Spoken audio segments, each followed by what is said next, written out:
Water will be form. Sir example, कोई नहीं यार, एग्जाम्पल बहुत सिंपल है। जैसे मान लो अपन ने लिया कोई एसिड ले लो यार, HCl या H2SO4 या HNO3 whatever you can take.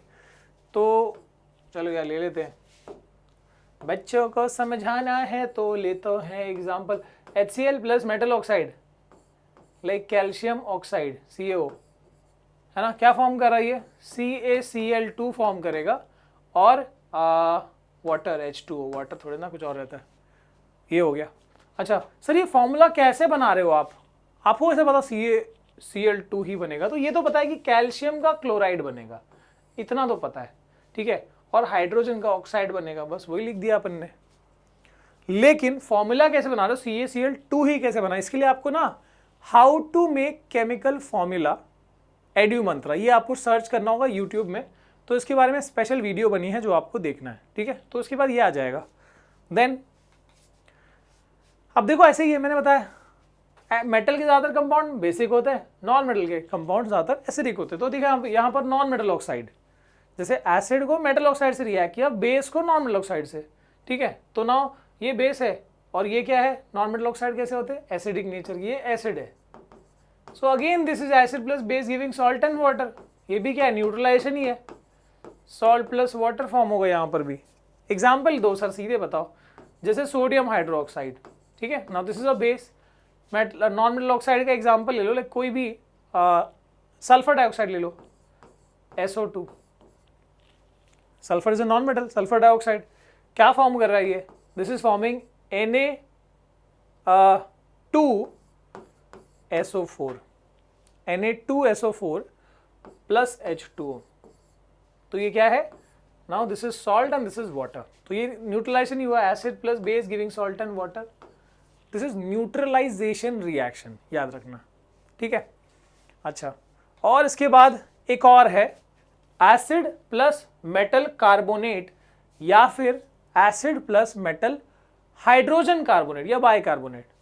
तो ऐसे केस में मैंने बताया मेटल के ज्यादातर कंपाउंड क्या होते हैं, basic, now they are also basic in nature, ये भी कैसे हैं, ये भी बेसिक नेचर के हैं, ठीक है, बट थोड़ा यहां पर फर्क है। अब देखो मैं एग्जांपल लेके बताऊंगा आपको, देखो क्योंकि ये कार्बोनेट है तो एसिड प्लस बेस से क्या फॉर्म होता है, एसिड प्लस बेस से सॉल्ट प्लस वाटर तो फॉर्म होता है, नो डाउट, ये तो होगा ही, क्योंकि कार्बोनेट लगा हुआ है यहां पर, carbon dioxide gas additionally form होता है। जैसे सर एग्जांपल देखते हैं, बिना एग्जांपल के दिमाग नहीं चलती। सो एसिड लाइक अपने लिया HCl, H2SO4 ले लो या HNO3 लो तब भी चलेगा, ठीक है, थोड़ा स्टैंडर्ड जो आपको टेक्स्ट बुक में दिया NCERT के हिसाब से बता रहा हूँ। सो HCl और metal carbonate like sodium hydrogen, metal carbonate, sodium carbonate, so Na2CO3, ठीक है, क्या फॉर्म होगा, देखो सोडियम का क्लोराइड यानी NaCl, फिर क्या है, सॉल्ट, वाटर एंड CO2 ना, वाटर क्या होता है H2O, CO2 क्या होता है कार्बन डाइऑक्साइड। ऐसे ही एसिड प्लस मेटल बाइकार्बोनेट या हाइड्रोजन कार्बोनेट, ये भी क्या NaHCO3 ले लेते हैं, ठीक है। सर ये बाइकार्बोनेट कैसे, हम नाम से कैसे हम कंपाउंड, अगेन वो how to make chemical formula में ना, या 9th के आपको एक मेरे ख्याल से पेज 57 या 58 पे चैप्टर नंबर 3 में 9th की साइंस के टेक्स्ट बुक में ये आपको आयंस के बारे में बताया गया था, ठीक है, तो वो यूज होता है, ठीक है, how to make chemical formula Edu Mantra check करो, उसमें ये सब चीजें मिल जाएगी आपको। So metal bicarbonate, so we have acid like HCl, sodium bicarbonate या sodium hydrogen carbonate NaHCO3 is giving salt, वही फॉर्म होगा NaCl प्लस वाटर यानी H2O plus carbon dioxide. Sir same चीज फॉर्म हुई, फर्क कहाँ आएगा, फर्क आएगा बैलेंसिंग में, फर्क आएगा, ठीक है। अच्छा सर ये CO2 फॉर्म हुआ है, यहाँ याद रखना नॉर्मली न्यूट्रलाइजेशन में देखो acid plus base giving salt and water, यहां भी वही हुआ, यहां भी वही हुआ, इसमें एक्स्ट्रा में क्या हुआ, क्योंकि कार्बोनेट लगा हुआ है इसलिए कार्बन डाइऑक्साइड भी फॉर्म हुआ, ठीक है, ऐसे आप याद रखोगे। अब इसमें यह भी है कि सर CO2 को कैसे टेस्ट करते हैं, give a chemical test to detect the evolution of carbon dioxide gas. तो CO2 को टेस्ट करने के लिए क्या करते हैं, इसको लाइम वाटर से पास करते हैं, लाइम वाटर से पास करते हैं। लाइम वाटर क्या होता है सर? लाइम वाटर होता है CaOH ट्वाइस का सोल्यूशन इन वाटर, ठीक है, ये होता है स्लेकेड लाइम। तो स्लेकेड लाइम का पानी के अंदर जो सोल्यूशन फॉर्म होता है, when slaked lime is mixed in water, उसको लाइम वाटर कहते हैं। नींबू पानी मत लेना, ठीक है। तो कार्बन डाइऑक्साइड गैस इवॉल्व हुआ है, कैसे पता चलेगा? जो रिएक्शन हो रहा है उसमें पाइप लगा दो और उसको लाइम वाटर की कांच की जो ग्लास है उसमें उसको डिप कर दो, ठीक है। तो जैसे CO2 को यहाँ पे पाइप से इसमें डिप कर दिया लाइम वाटर में, तो क्या होगा? Lime water turns milky. वैसे तो ये ट्रांसपेरेंट होता है। क्यों ट्रांसपेरेंट सोल्यूशन होता है? क्योंकि ये वाटर सोल्यूबल कंपाउंड है, कैल्शियम, जो स्लेकेड लाइम है, कैल्शियम हाइड्रोक्साइड। सो इसका जो सोल्यूशन है वो वैसे ट्रांसपेरेंट था। जैसे CO2 पास होगा ना तो वो मिल्की हो जाएगा। Why this turns milky? क्योंकि इस अब एक नया रिएक्शन होगा। मैं आपको थोड़ा सा यहां बताने की कोशिश करता हूं। एक नया रिएक्शन होगा। क्या एग्जैक्टली सर, क्या रिएक्शन होगा? Just check. थोड़ा सा मैं आपको यहां पर डिटेल दे दूं। So whenever you have this lime water CaOH twice, ठीक है, ये CO2 से रिएक्ट करेगा। This will be forming CaCO3। तो ये लाइमस्टोन फॉर्म हो गया, calcium carbonate. Now this was water soluble. ये वाटर सोल्यूबल था, इसलिए सोल्यूशन जैसे था, क्लियर था, ट्रांसपेरेंट था। पर ये जो फॉर्म हुआ ये व्हाइट कलर का PPT, व्हाइट प्रेसिपिटेट होता है, इसलिए ये सोल्यूशन जो है व्हाइट, छोटे छोटे पार्टिकल्स फॉर्म हो गए तो सोल्यूशन जो है पूरा मिल्की दिखने लगता है, ठीक है। पर इसमें यह भी है कि जब आप ज्यादा देर तक कार्बन डाइऑक्साइड पास करोगे, एक्सेस कार्बन डाइऑक्साइड फॉर्म पास करोगे, तो फिर से वो ट्रांसपेरेंट हो जाता है। सर ये क्या बात हुई कि पहले वो मिल्की हुआ, फिर और CO2 पास किया तो वो ट्रांसपेरेंट हो गया? क्योंकि अब फिर से एक रिएक्शन होता है। जब एक्सेस CO2 होगा, एक्सेस कार्बन डाइऑक्साइड होगा, तो वो क्या करेगा? जो चीज फॉर्म हुई है, यानी कैल्शियम कार्बोनेट प्लस वाटर तो है ही वहां पर, plus this is forming CaHCO3 twice, sorry not twice, CaHCO3 twice, calcium hydrogen carbonate. और अगेन ये क्या होता है? Now this is also water soluble, इसलिए जो सोल्यूशन है वो क्लियर हो जाएगा, ट्रांसपेरेंट हो जाएगा। समझा बात? तो जब हम CO2 को पास करेंगे लाइम वाटर से तो वो ट्रांसपेरेंट से मिल्की हो जाएगा, क्योंकि स्लेकेड लाइम क्या था? वाटर सोल्यूबल था। अब जो चीज फॉर्म हुई वो कैल्शियम कार्बोनेट है, that is water insoluble, white PPT, इसलिए सोल्यूशन क्या हो गया? व्हाइट कलर का, या फिर मिल्की हो गया। अब और CO2 पास करोगे तो क्या होगा? फर्दर रिएक्शन होगा, ठीक है। What is that further reaction? Extra CO2 जो है वो कैल्शियम कार्बोनेट से रिएक्ट करेगा along with water to form calcium bicarbonate, which is again water soluble, इसलिए सोल्यूशन जो है वो ट्रांसपेरेंट या क्लियर हो जाएगा। ओके सर, काफी सर रिएक्शन पढ़ लिया, अब थोड़ा इससे बाहर आते हैं और आगे थोड़ा क्लीन करते हैं और समझते हैं। नाउ वी हैव, मैंने ये चीज ऑलरेडी बता दी आपको, तो आई डोंट थिंक इसमें डिस्कशन लगेगा हमको। व्हेन आई से स्ट्रॉन्ग एसिड, स्ट्रॉन्ग एसिड कौन सा होता है? स्ट्रॉन्ग एसिड वो होता है जो पानी में घुलने में ज्यादा H+ आयन फॉर्म करे in water. So those acids which form more H+ ions in their aqueous solution, they are called strong acids. Strong base किसको बोलते हैं? Which form more OH- ions in water.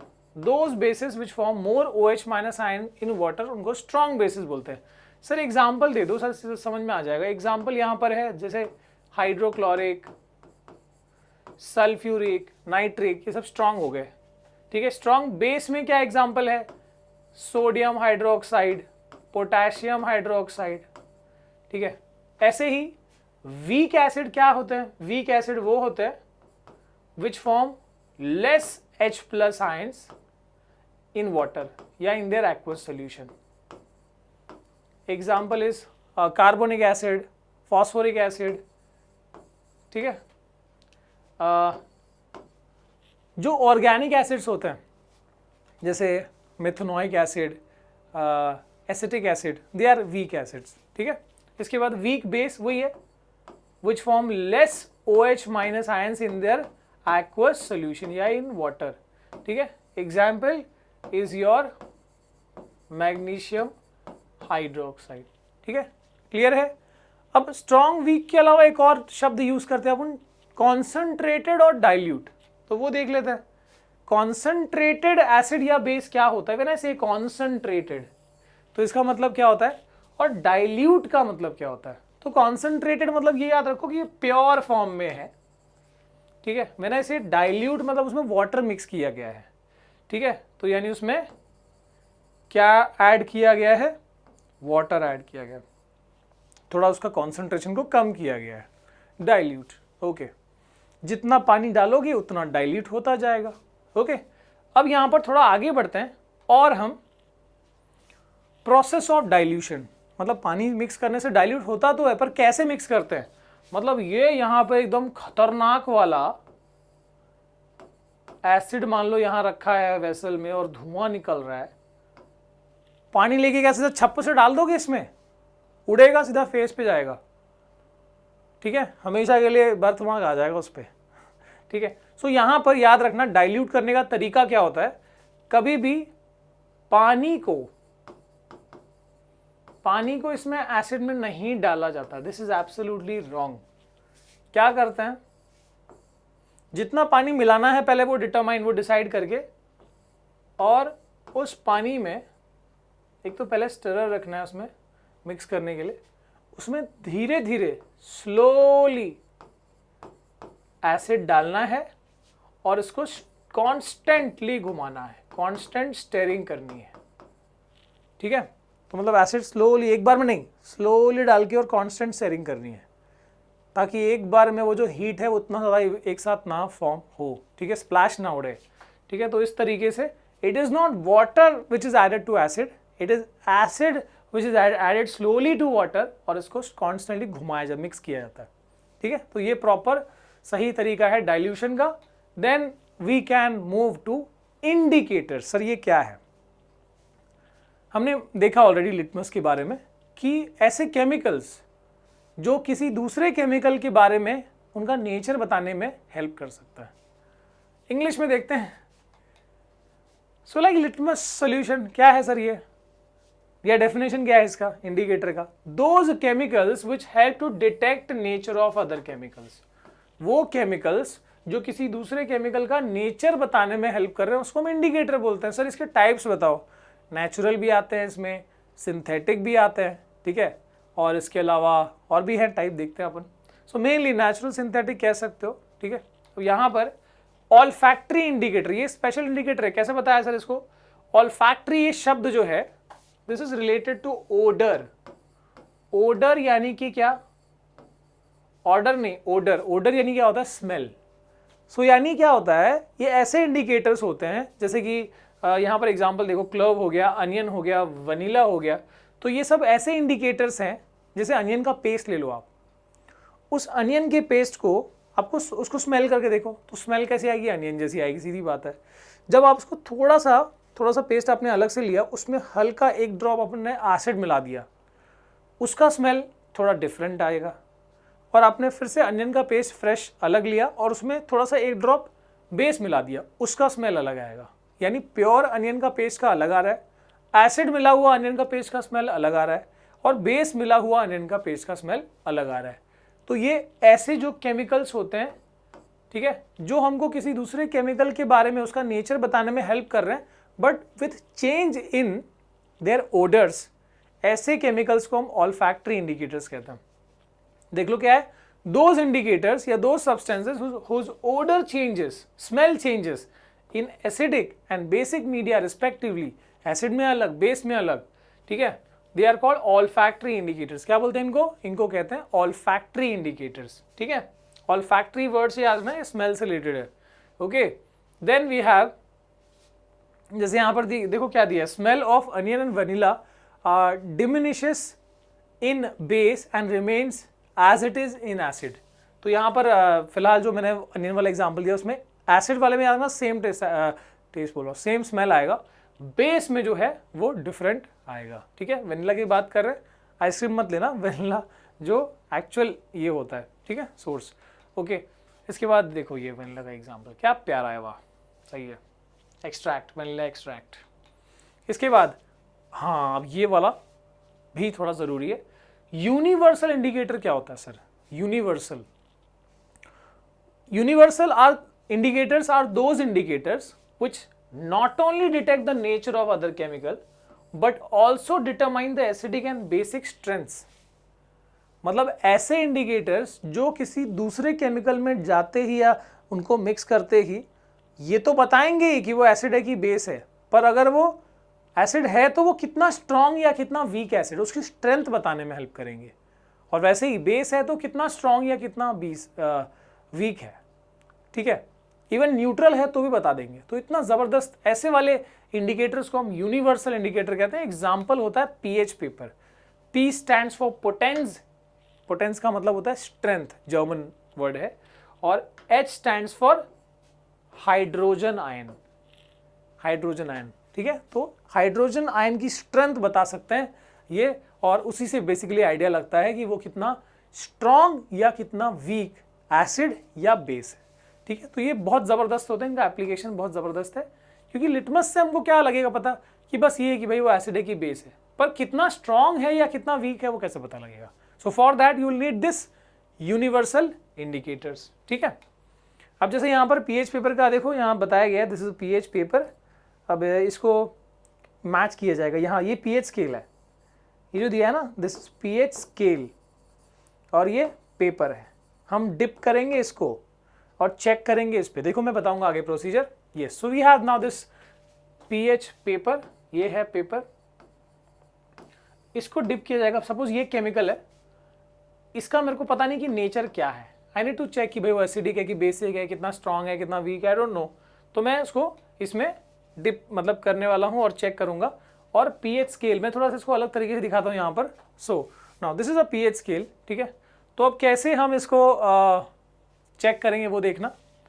पहली बात तो ये scale जो normal सा एक जो पीएच स्केल होता है उसमें 14 सेगमेंट्स होता है, राइट फ्रॉम दिस 0 से लेके 14 तक का सेगमेंट्स है, काफ़ी में 1 से 14 भी होता है, ठीक है। सो अब ये जो हमारा पीएच स्केल है, इसमें जो अलग पूरा रेनबो का कलर दिया है, यानी वायलेट, इंडिगो, ठीक है, ब्लू, ग्रीन, येलो, ऑरेंज और रेड, पूरा रेनबो का कलर दिया है।